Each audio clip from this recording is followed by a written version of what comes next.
परिचय। माँ, तुम क्या कर रही हो? मैं तुम्हारी फ्रॉक पर एक प्रतिरूप की सिलाई कर रही हूँ। माँ, क्या तुम मेरी कुछ और फ्रॉकों पर इस तरह के प्रतिरूप की सिलाई कर सकती हो? क्यों नहीं, लेकिन मेरे पास उन प्रतिरूपों के लिए पर्याप्त बटन नहीं है। क्या तुम उन्हें मेरे लिए खरीद लाओगी वंशिका? ठीक है माँ। आपको कितने की आवश्यकता होगी? मुझे एक प्रतिरूप के लिए 16 की आवश्यकता पड़ेगी। मैं 5 फ्रॉकों पर प्रतिरूप चाहती हूँ, इसलिए मुझे 16 गुना 5 यानी 80 बटन खरीदने होंगे। बिल्कुल ठीक वंशिका। बच्चों, इस पाठ में आप बीजगणित के बारे में सीखेंगे। उद्देश्य।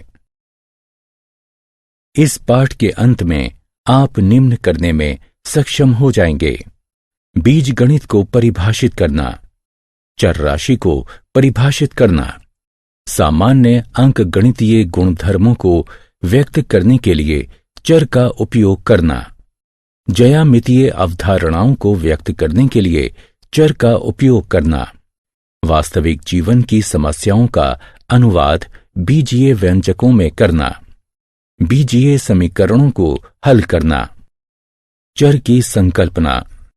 अनन्या लकड़ी के त्रिकोण का उपयोग करके नृत्याकृतियां तैयार करती है। एक दिन उसे अपनी सहेली रीता से 10 ऐसी नृत्याकृतियां तैयार करने का एक निवेदन मिलता है। अनन्या को उन्हें बनाने के लिए कितने त्रिकोणों की आवश्यकता होगी? नृत्याकृतियों को ध्यान से देखो।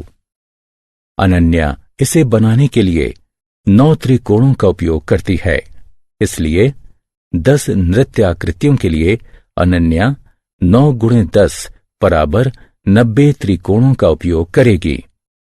रीता की चाची इन आकृतियों को देखती है और उन्हें इतना पसंद करती है कि वो 50 ऐसे नग बनाने का आदेश दे देती है।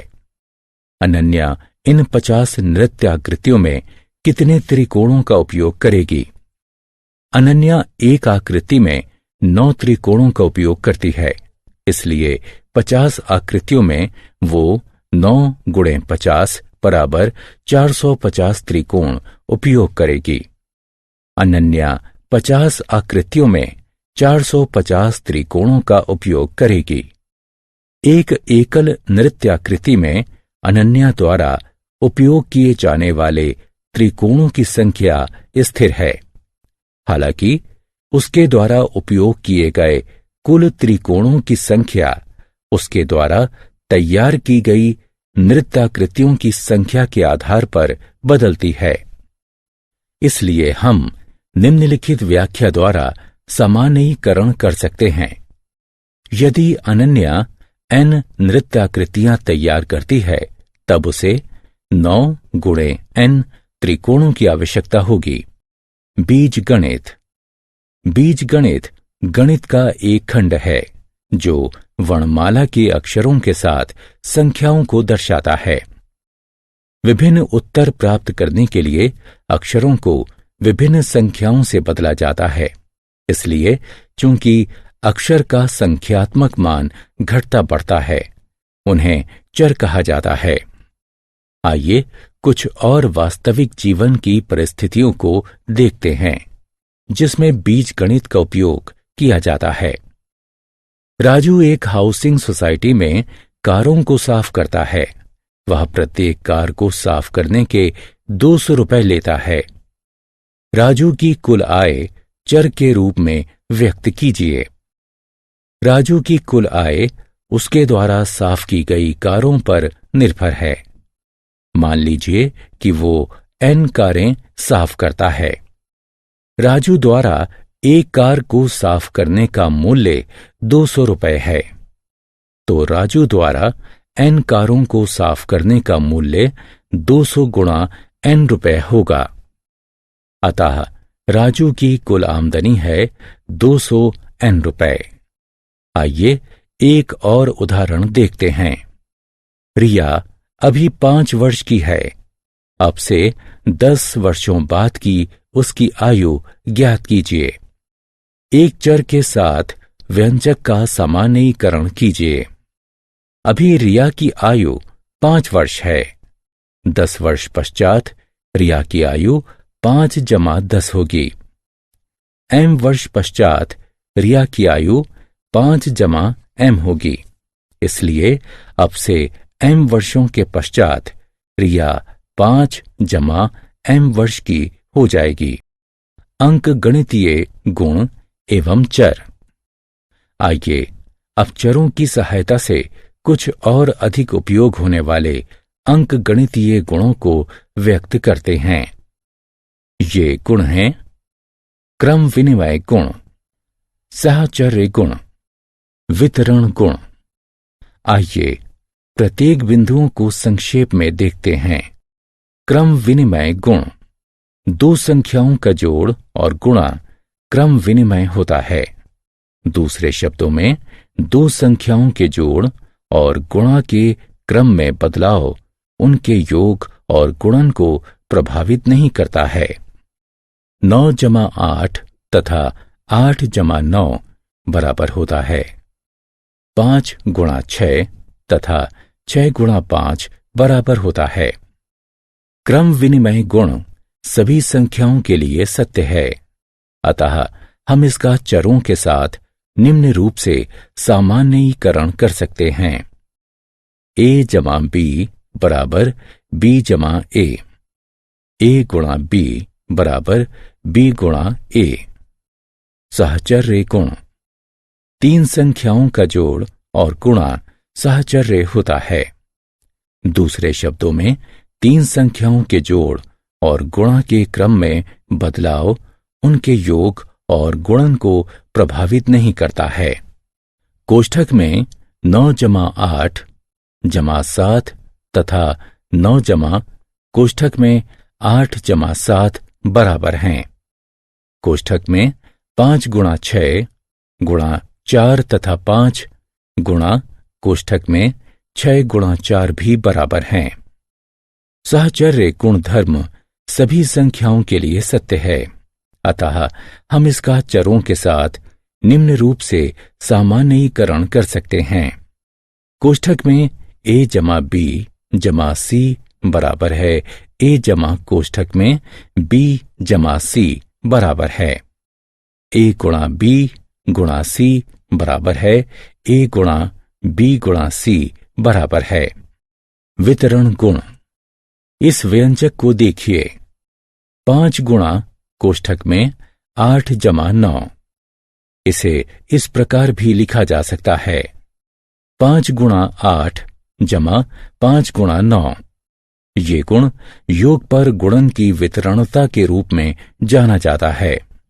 यह सभी संख्याओं के लिए सत्य है। हम अतः इसका चरों के साथ निम्न रूप से सामान्यीकरण कर सकते हैं।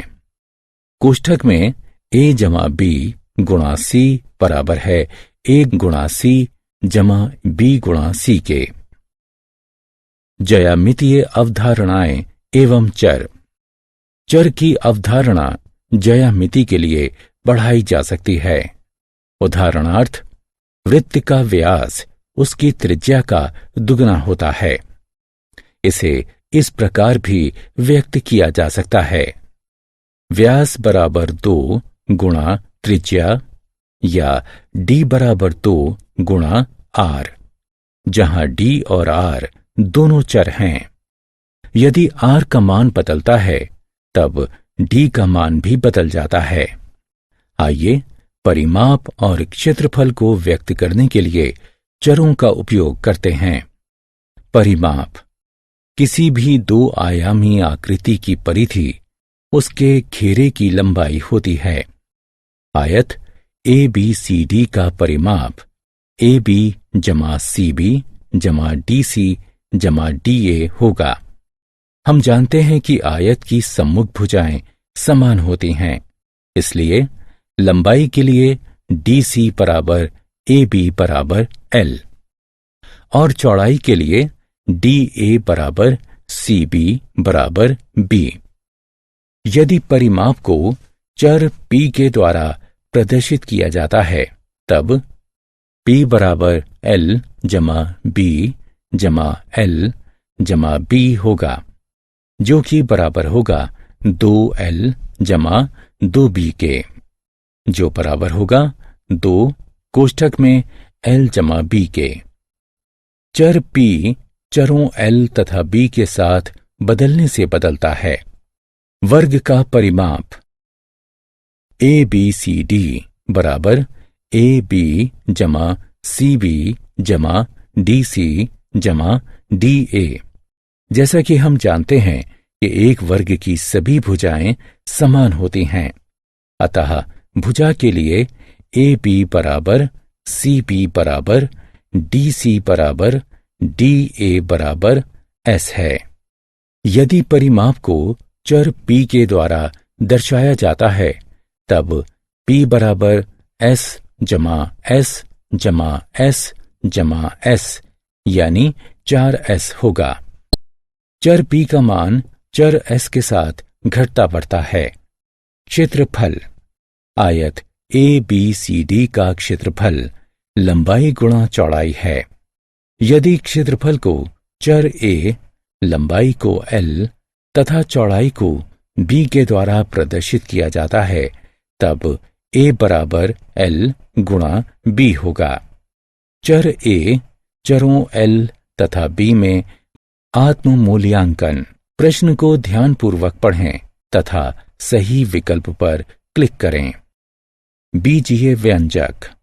अंकगणितीय व्यंजक जोड़, घटा, गुणा और भाग की सहायता से संख्याओं के बीच संबंध स्थापित करती है।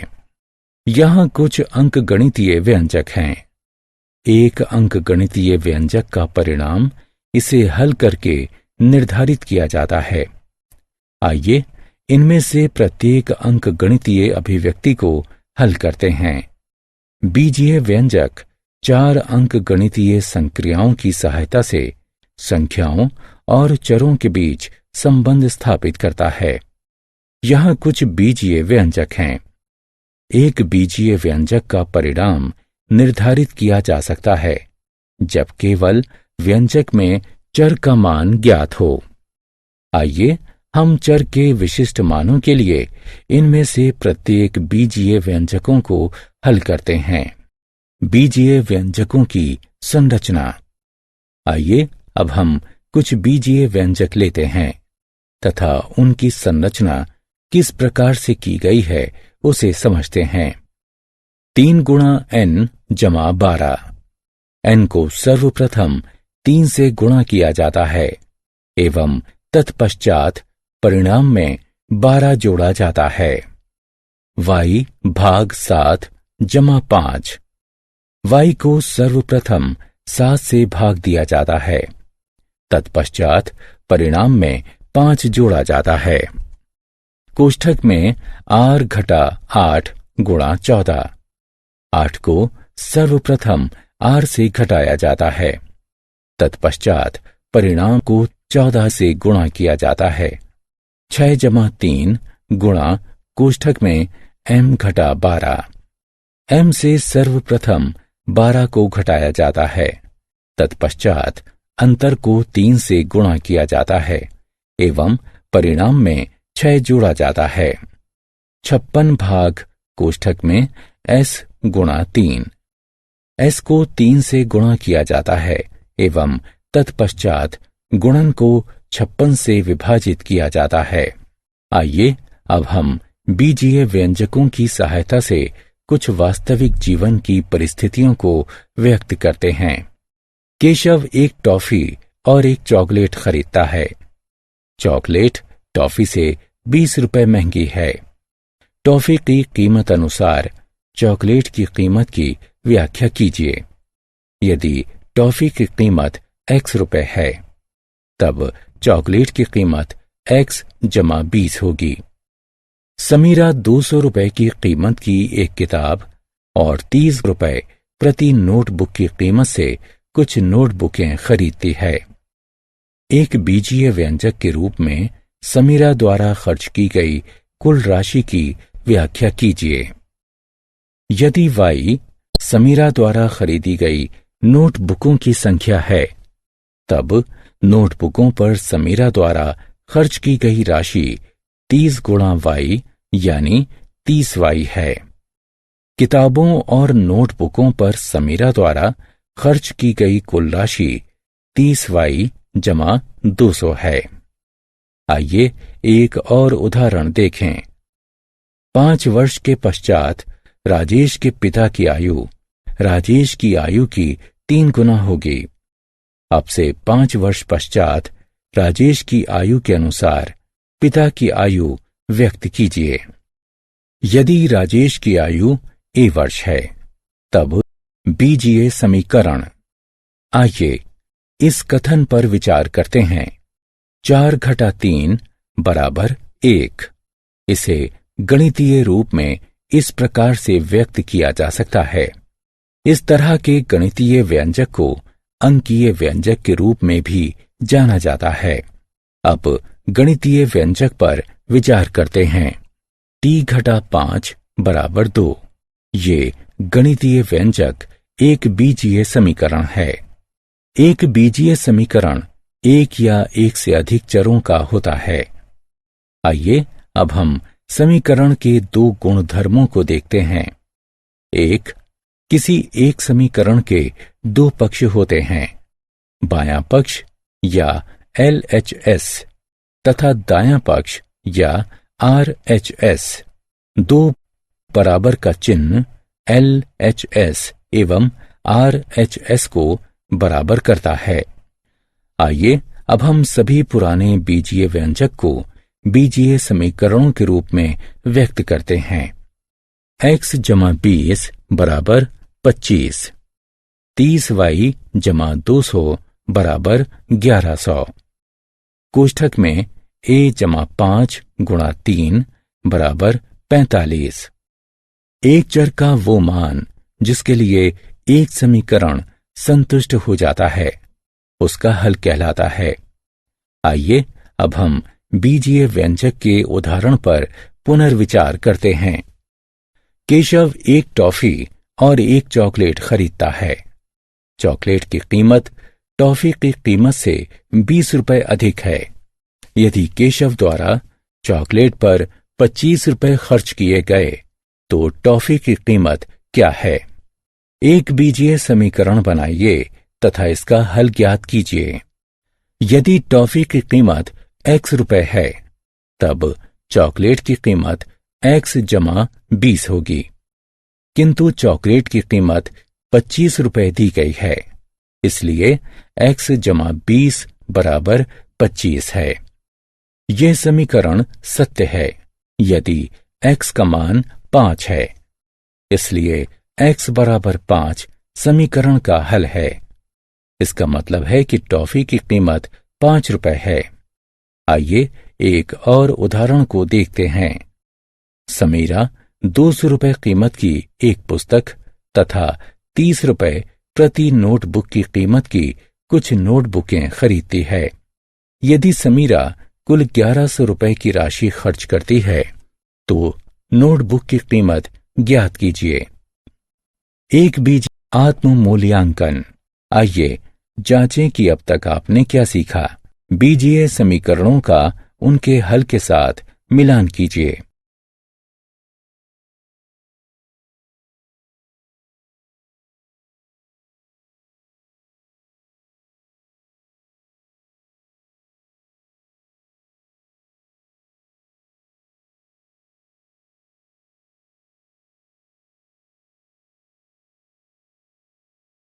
सारांश। आइए हमने जो कुछ सीखा है उसे संक्षेप में दोहराएं। बीजगणित गणित का एक खंड है जो वर्णमाला के अक्षरों के साथ संख्याओं को दर्शाता है। वर्णमाला के अक्षर जो संख्याओं को दर्शाते हैं चर कहलाते हैं। चर के विभिन्न मान होते हैं। अंक गणितीय गुणों को व्यक्त करने के लिए चर का उपयोग किया जाता है। ज्यामितीय अवधारणाओं को व्यक्त करने के लिए चर का उपयोग किया जाता है। बीजीय व्यंजक संख्याओं और चर के मध्य संबंध स्थापित करता है।